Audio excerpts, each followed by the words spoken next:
sai ni fa naga alama wanda ya je rungume Buharin nan kun yi kama da shi anya to alaji in banda masifa kai abinda ibiyo zomo ya wada wuta ya hutar zafi tun da kaga yaron kuma Buhari to masifar da ta koyi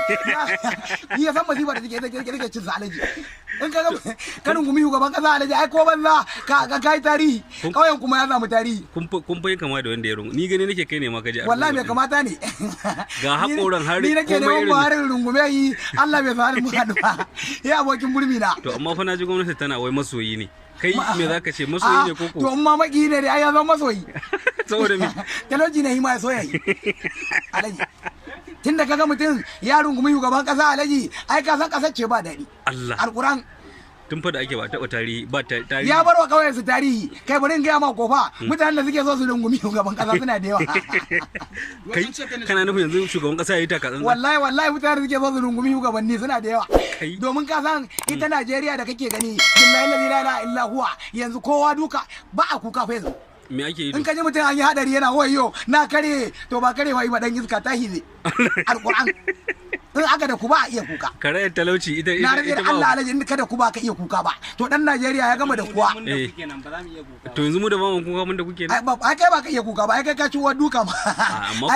amma kuma ai ni da sauki fiye da kamar ka da sauki aka kalle ni aka kalle ka san ai ni da sauki na rage Allah kai mu asibiti ni da kai na he kuma ba he kafi ni jan ruwa ba to ni dai ka gari alamun bana jin wata Buhari to na rantsa da Allah ko da ganin fuskar kai ko gara muka nan ko ta ina ake gallo wai an rasa titin illa wannan rantsa ma in kai sa ne a kai ka kasuwa cha za a yi dusan awara ne a cikin ka yanzu dai baba Buhari ya shirya zuwa wata unguwa zan kara maka kai ma ka je kawai ka rungume shi kai burin gaya ma kai ma ka ce soyayya ce kai burin gaya ma da naushi za burin gaya ma gaskiya da talauci ya rungume ka za ka rungumi shugaban kasa amma kuma fan ka rungume kana ganin wanda suka rungume wancan din fa kana kallon su waye zabga to burin gaya ma gaskiya billahi la ilaha illa huwa ina gaya ma gaskiya shugaban kasa Buhari ya sassauta wa talakawa ina magana da babban murya ne mutane sun da ku shi yasa aka tafi rungume shi kai bari in gaya ma gaskiya Najeriya na rantsa da Allah ta balla haulu wala quwwata inna lillahi wa inna ilaihi raji'un subhanallahi tsarki ya tabbata ga Allah an fara runguma shugaban kasa kai bari in gaya ma nan gaba zaka ga mutum ya zuro da gudu ya fada rijiya ce me yasa ya fada ce shi ma bai sani ba bai ma sani ba ma talauci ba wallahi zai ciri talauci ai ya manta da talauci saboda tsabar sauri an da ku ai mantuwa ake inna lillahi wa inna ilaihi raji'un to kai zuwa ce irin shawara zaka kaga yaro matahi ya tsaye da gemu inda ka san basakwace yana cin gurasa kai wallahi da a sakwata Allah ya yoni ko na rantsi da Allah rijiya zan wada saboda me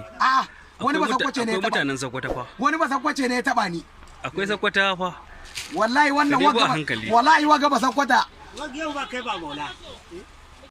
kai bari dai yuru sakwata wannan ya taɓo ni to amma dai ka ba sakwata hakuri domin sakwata ku yi hakuri dan kuka ne ija muku jifa yauwa musamman kaga gwamnati ya sakwatawa ku yi hakuri wani bagoburi ne ga nan ba sakwace ya taɓa ni kuma ya taɓa duniya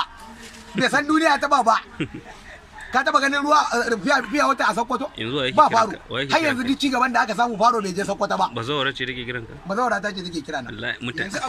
wai dan burawa mata ta ce mai gida wannan hakorin naka nace yarinya ba bai fas bane bakin ya Girbau ne kamar mai jago ta kohe guya I love you ani ma labarin bazawara da ake cewa ka samu